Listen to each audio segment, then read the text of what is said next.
What's up everyone, my name is GN and today I want to give away a free 10-minute video. That's long for YouTube, I know, but it might actually save your life, especially right around the 7-minute mark.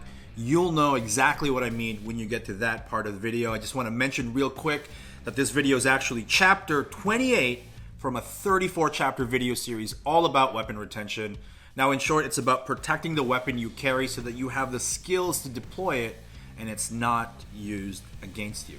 For those of you who just want to get the free video, go ahead and skip here. But now I want to talk to the rest of you.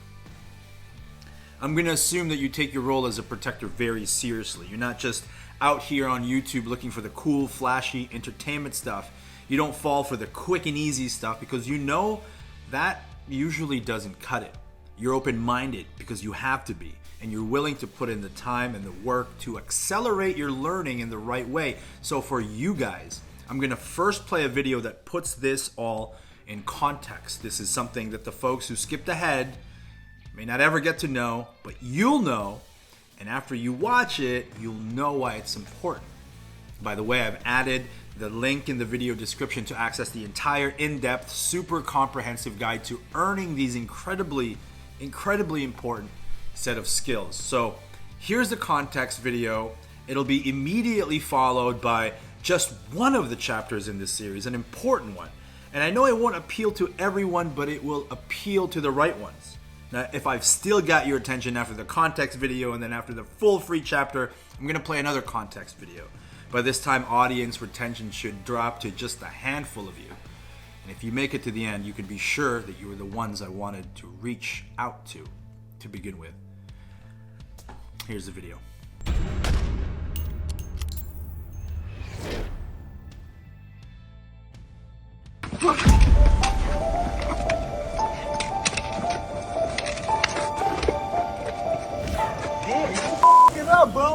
Every year here in the United States, approximately 1 in 5 police officers who are shot by enemy gunfire are shot with their own weapon that was taken off them during some kind of physical confrontation.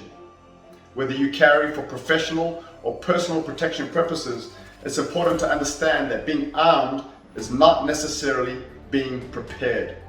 Being armed brings huge responsibility, and it can actually be a liability in the absence of good training, to include this type of weapon retention training. This course will provide you with the physical skills necessary that when trained will greatly enhance your ability to protect your firearm at that moment when you may need those skills the most, that moment when your life is on the line. You got my gun! You got my gun! My name is Jared Wihomi, and I'm excited to introduce this weapon retention course that was filmed as a collaboration between myself and Chad Lyman of Code 4 Concepts. For the almost 20 years that I've been teaching survival skills to people who carry firearms, weapon retention has always been a big focus of my programs. This course is essential for anyone who legally carries a firearm in a professional or personal protection capacity. This is a topic I've been teaching to police officers, military special forces, security professionals, and concealed firearms permit holders around the world. As a Los Angeles County Sheriff's deputy is attacked, the suspect goes for his gun. Don't miss out on this opportunity to join the early bird stage, as we will be offering free bonuses to include 2 one-hour online seminars with each instructor, Chad Lyman and myself, plus an online test to receive a certificate of completion signed by both instructors. Hope to see you there, guys.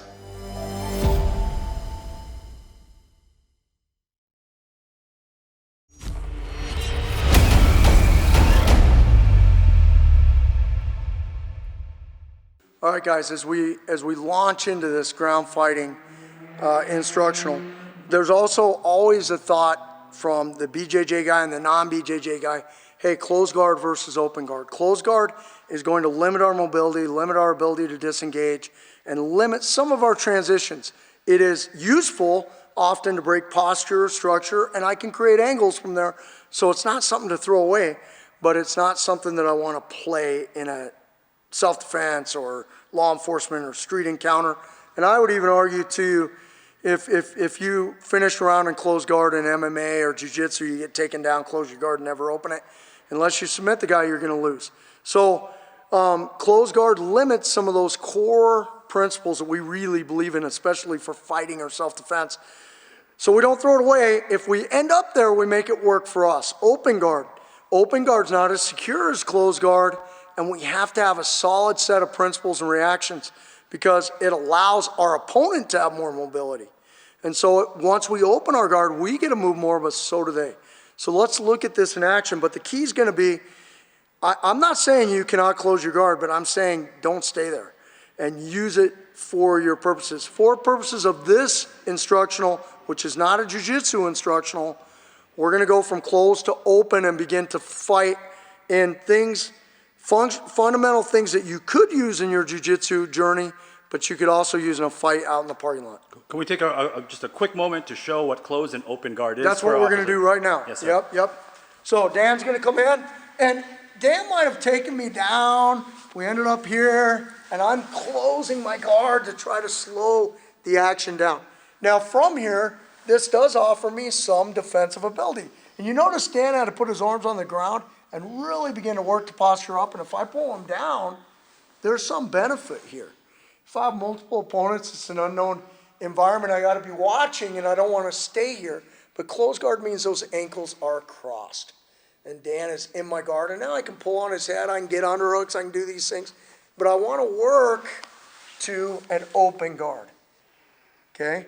Because remember, our goals, our outcomes we're trying to reach with our jiu-jitsu for the street is, and really our jiu-jitsu in competition, is that I'm not going to be on bottom. And it's hard for me to switch that here, although there are ways that are very jiu-jitsu centric.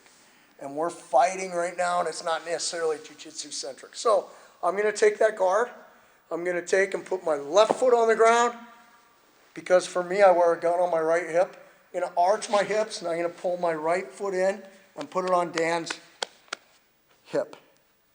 So now let's go to our rule of three. Let's look at our basic fundamental principles of being on bottom in a fight. I've got upper body barriers, arms, hands, head, and I got lower body barriers, feet and shins. I need to have at least one from each category, and I need to have 3 total to be mathematically likely to survive. If I don't have 3, Dan pushes this off, and I don't respond, and now Dan steps over that. Step over, go to side, bud, go to side. Now I don't have any barriers, and Dan's advanced from my guard, which wasn't a great position, to side control top, which is a horrendous position. Go back. We're going to show you how to deal with that if it were to happen in the fight, but that's not our goal. So I'm here and here. Now, we also said early on that one of our goals is to sit up. We have a principle called high head wins. Where your head goes, your body goes, unless they go separate, and that only happens to you once. So try to make sure your head and your body are staying together. So he's laughing. He's heard me say it like 2,000 times. Elbow to Dan's head. So one of the things, think of posture, structure, base. I've got a lower body barrier. I've got an upper body barrier with my forearm and my hand, and my knee is just in front of Dan's hip. So I've got 1, 2, 3 barriers. Okay, I need 3 of 5 mathematically to be in a pretty good spot. And now I need my head above Dan's. I'm propping my arm here, and I'm going to push up. And now my head's above Dan's. I'm already on my way to my feet. My head will lead me on where I want to go. Notice this barrier. My elbow is down in front and between Dan and I. I'm going to turn for the camera. Is that all right? Turn. So my elbow is between Dan and I. This is the money, guys. If I try to do this, what you guys try to do, Dan's going to wrestle right out of this and smash me. And now I don't have any posture. He's killing my posture. When Dan kills my posture, he kills my mobility. He's using my core principles against me. So in a ground fight on bottom where I start out closed, I've got Dan's posture broken right now, but Dan still has great base. He's more mobile than I am because he's on top, and he still has decent structure. So I open my guard, I hip out, I come here. Dan's going to be giving me pressure. I start to drive his head down and away, and I start to get my head up. Boom. Once I sit up here, I'm in a pretty good spot right now. Sit up, Dan. 1, 2, come. 3 barriers. This barrier's down. He tries to push forward.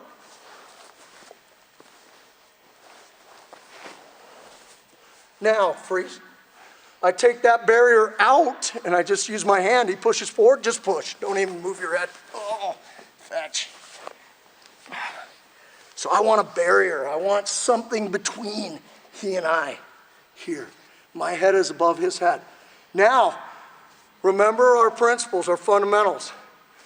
I've got posture, compromise. He's got great base. I've got some structural break because I pulled him forward. I need 2 of the 3 plus an angle. So it's posture, structure, base plus an angle. His base is great. I'm not really able to affect that from this spot. What I can do is create an angle. Still got head control. My head's above his. My head is not dipped. It's up. My right knee, my right foot is going to come off his hip and slide under me, and I'm going to go to both knees with my elbow in the hole.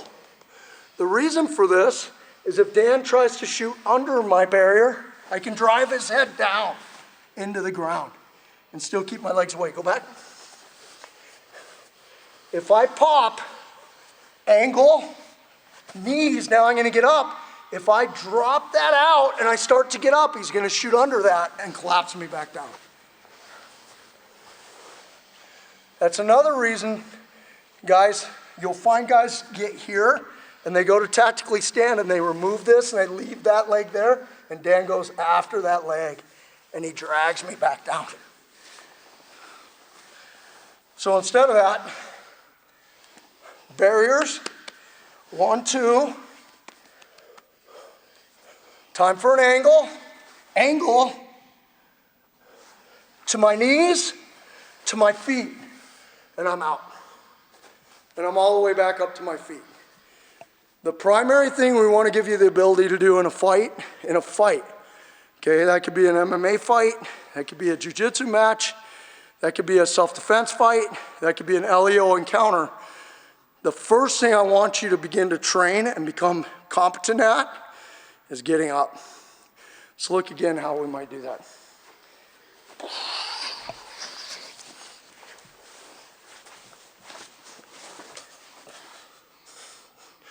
Barrier. My head above his. He's giving you resistance right now. I don't know if that's so clear on camera. Yeah. Dan, you're going, huh? My chest and my barrier are the last thing to leave. Freeze, stop. Dan, sit up for a second. I don't know if you guys can tell. Even though I'm bigger than Dan, my muscles appear bigger in my shirt. Dan's actually stronger than me, but maybe a lot.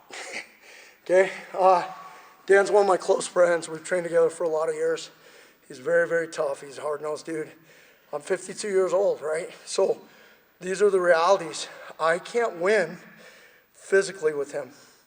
But what I can do is get to positions where I'm physically strong, because a position is strong, and then use that to stay in this fight. And that's how I stay functional. It's not by overpowering. I'm seriously not going to overpower Dan, but I am going to begin to wall him off with these principles, these fundamentals we teach, and it begins making it hard for him to hold me down. You're not saying strength doesn't matter. Not at all. He's actually, as he gains more and more competency with these kind of fundamentals and principles, and he's already good, but he's always working on himself, he'll do it better than me. He could resist guys I might not be able to resist. Strength matters, but I could be the strongest guy in the room and be taking away my barriers and pushing and allowing the other guy to be wrestling. I could be the strongest guy in the room and leave my head down as I try to get up, which will prohibit me from getting up. So, yeah, great question. So, one more time on just going from closed, and a lot of people will call us a tactical stand. The reason we don't just do a tactical stand, do step 1, 2, 3, 4, and the reason we do it in a principle fundamental way is so that you're actually learning the mechanics of why something would work or not work, which is far more important than me teaching you a move that I'm good at and you might not be good at. Once again, I'm going to start to establish barriers right now, okay? I'm gonna open my guard and I'm gonna hip out and put a leg in, okay? I've got, this doesn't have to be here. I could be here as my 2 barriers, 2 of my 3 barriers. An underhook and head control. I can be here, wherever I am. Create my angle, come to my knees, work my way to my feet, create a further angle. If I'm a cop, maybe a taser. Separating, going hands on. Guys, that's a great way to use our fundamental barriers, lower and upper body, and then our thoughts on don't be flat, create mobility, transition from that bad spot, and develop that ability to disengage, even if you get taken down.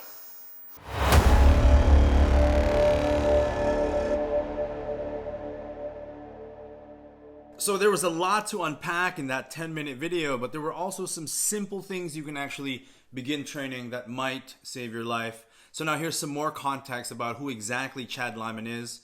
If you're watching this part of the video, you're watching it for a very good reason.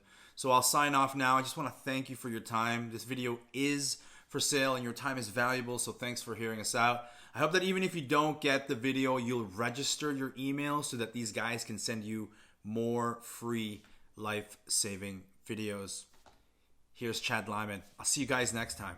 I've got over 2 decades as a police officer. I served as a field training officer. I served in patrol as a field training officer. I served in gangs, served in SWAT full-time as a member of a team. I served in Homeland Security on a mobile crime saturation team. I was also on advanced training as a full-time training personnel for a period of time, and then I currently work as a use of force and tactical expert on the union side for the police department that I'm currently employed with here in Southern Nevada. In addition to my work in law enforcement, in the late 90s, I started training in Brazilian Jiu-Jitsu and MMA.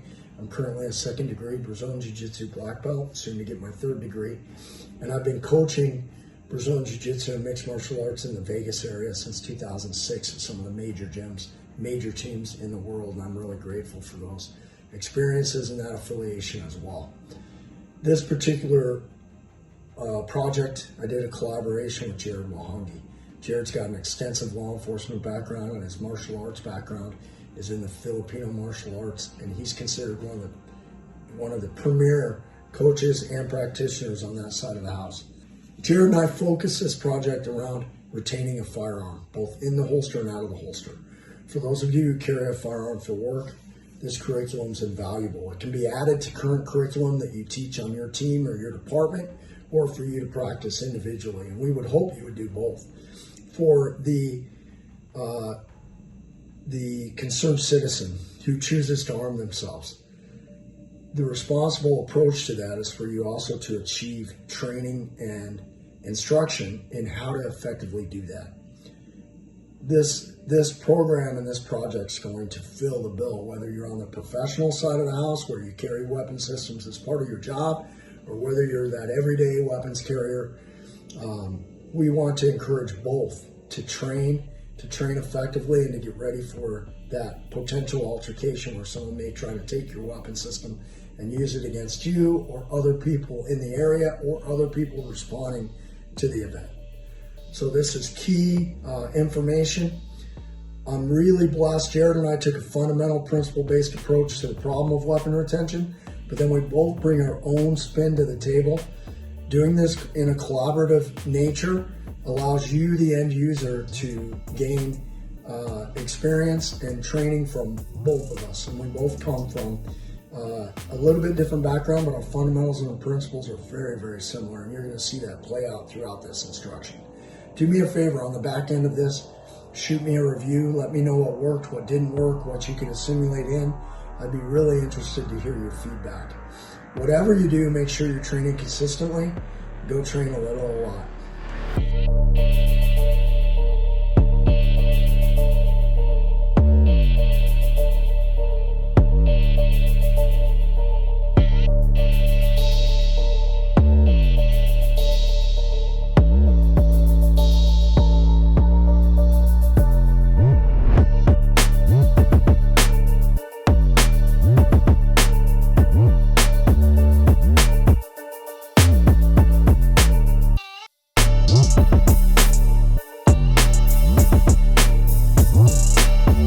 Thank you.